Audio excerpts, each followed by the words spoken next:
Bismillahirrahmanirrahim. Let's discuss characteristics of benign and malignant neoplasm.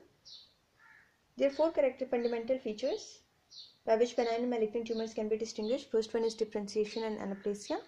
Anaplasia means backward formation, that is de-differentiation or loss of structure and functional differentiation of normal tissues.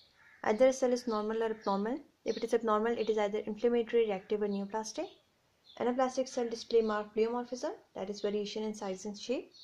It is uniform in benign. It is not uniform in malignant. They show abnormal nuclear morphology, high nuclear to cytoplasmic ratio. In benign, it is 1/4 or 1/6, while in malignant, it is 1:1.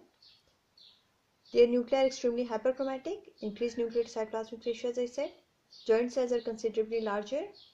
Enormous nucleus or several nuclei. Anaplastic nuclei are variable and bizarre in shape and size, and the chromatin is coarse and clumped, and nucleus may be of astounding size. Mitosis are numerous and distinctly atypical. Anarchic multiple spindles are there, and they lose the normal polarity. One of the examples of malignant neoplasm is Hodgkin lymphoma. They show the Reed-Steinberg cells, showing that they are extremely hyperchromatic, dark staining.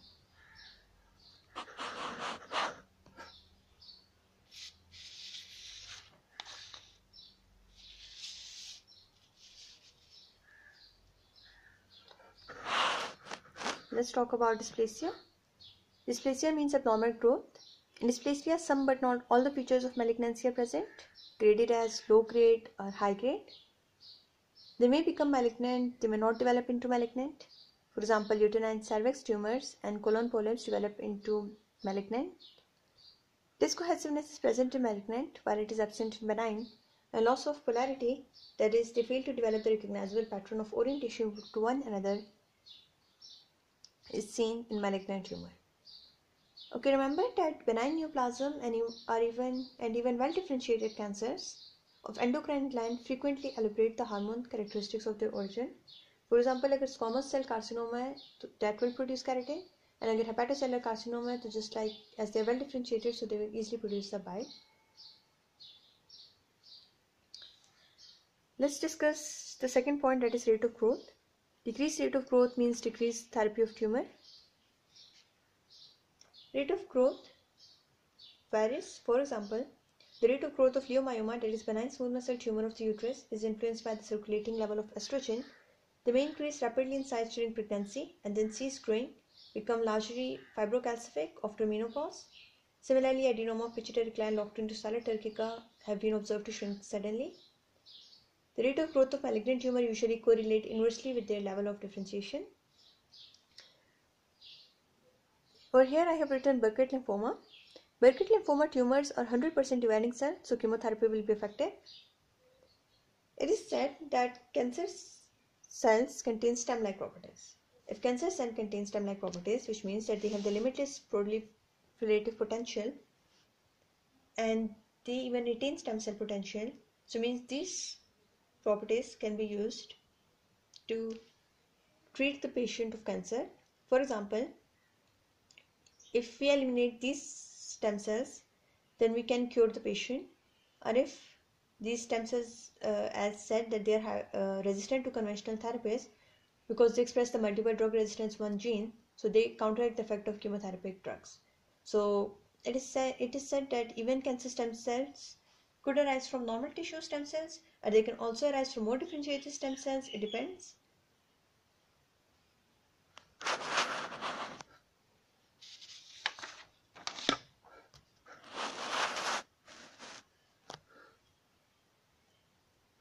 Let's talk about the third point, that is local invasion. Local invasion means that in benign tumor is localized and encapsulated, while malignant tumor is not encapsulated. They are having crab-like feet. By crab-like feet, I mean that they penetrate the margins and infiltrating adjacent structures. Cancer cells grow by progressive infiltration, invasion, destruction, and penetration of the surrounding tissue. They do not have well-defined capsules. Now, I'm here to tell you that what do you mean by invasion and what do you mean by infiltration. Invasion means that they will enter the surrounding tissue. Infiltration means that they are not detached. Pleomorphic adenoma is a benign tumor of salivary gland, but it is not capsulated, so it is an exception. Recurrence may occur. Metastasis may occur. This is embolization of tumor, not the true metastasis. Leiomyoma is benign tumor but pseudoencapsulated. Embolization of tumor to occur. Fourth point is metastasis. It is the secondary plant of a tumor that are discontinuous with primary tumor and are located in remote tissues. For example, seeding within the body cavities. That is, neoplasm invade the body cavities. For example, there are two examples. Cancer of the ovary or in central nervous system such as medulloblastoma or ependymoma. They may penetrate the cerebral ventricles, and once they penetrate the cerebral ventricles, then they would be carried by the CSF to the reimplanted on the meningeal surface, then will be carried to the brain, or they can be carried towards the spinal cord.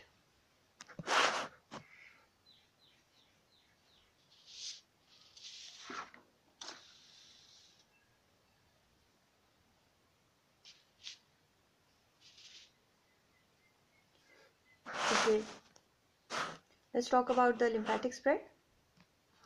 Lymphatic spread, for example, in lung carcinoma. In carcinoma of breast, it spread through axillary lymph node, for example, through thyroid, through lateral cervical lymph nodes. And for example, in bronchiogenic carcinoma, it will spread towards the hilar and then paratracheal lymph nodes. Abdominal cancer, stomach, for example, colon, or for example, gallbladder,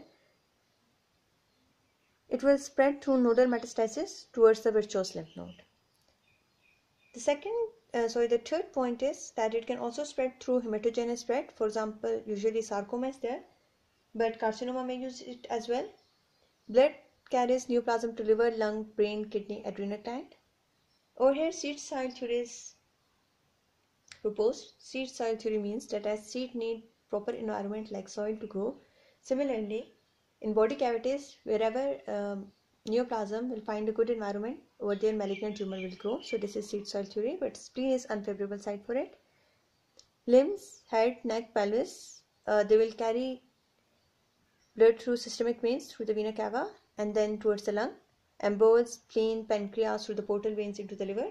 So liver and lungs are the most frequently involved secondary sites in hematogenous dissemination. Cancer arising near the vertebral column often embolized through the paravertebral plexus, and this is often involved in vertebral metastasis of carcinoma of thyroid and prostate. Certain cancers have a prosperity to grow within the veins. For example, renal cell carcinoma and hepatocellular carcinoma. RTS spread is rare. Now what happens that as they have a prosperity to grow within the veins, for example, renal cell carcinoma will invade the renal vein and then towards the interior vena cava, sometimes towards the right side of the heart. In hepatocellular carcinoma, they will penetrate the portal and hepatic radicals, then will grow within them towards the main venous channel. So these two, intravenous growth, may not be accompanied by widespread dissemination, while the lungs and liver are the secondary site in hematogenous dissemination. So that's all.